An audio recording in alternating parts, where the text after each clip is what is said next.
Tollywood star హీరోయిన్లో ఒకరైన సమంత త్వరలో career పరంగా మరింత బిజీగా ఉన్నారు.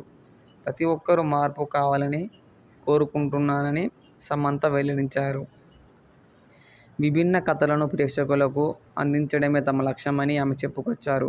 గతం వెనక్కి తిరిగి చూసుకుంటే నాకు ఎలాంటి మార్గం కనిపించలేదని సమంత కామెంట్లు చేశారు. నా ఫ్రెండ్స్తో కూడా ఇదే విషయం గురించి చాలాసార్లు చర్చించానని సమంత చెప్పుకొచ్చారు. గత 3 ఏళ్లుగా నేను చాలా ఇబ్బందులు ఎదుర్కొన్నానని సమంత వెల్లడించారు. గడిచిన రోజులు నా లైఫ్లోకి రాకూడదని కోరుకుంటున్నానని సమంత వెల్లడించారు. ప్రస్తుతం అంతా బాగానే ఉందని, మునుపటి రోజుల కంటే బలంగా అయ్యానని సమంత పేర్కొన్నారు. ఆ చీకటి రోజుల నుంచి బయట పడితే లైఫ్లో విజయం సాధిస్తానని సమంత చెప్పుకొచ్చారు. నాలో మంచి మార్పు రావడానికి ఆధ్యాత్మిక చింతన కారణమని సమంత కామెంట్లు చేశారు. 2021 సంవత్సరంలో చైతన్య, సమంత వివాహ బంధానికి గుడ్ బై చెప్పారు.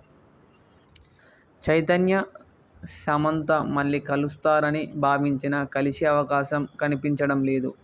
చైతన్య మరింత కాంబోలా ఏకంగా 4 సినిమాలు తెరకెక్కించినా ఆ సినిమాలతో ఏకంగా 3 సినిమాలు సక్సెస్ సాధించడం గమనార్హం.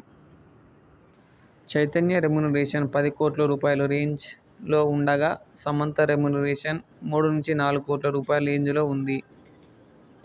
నాగచైతన్య, సమంతకు కామన్గా అభిమానించే ఫ్యాన్స్ సంఖ్య పెరుగుతోంది.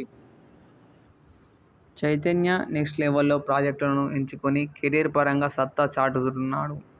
చైతన్య ప్రస్తుతం తాండేల్ సినిమాలో బిజీగా ఉన్నారు.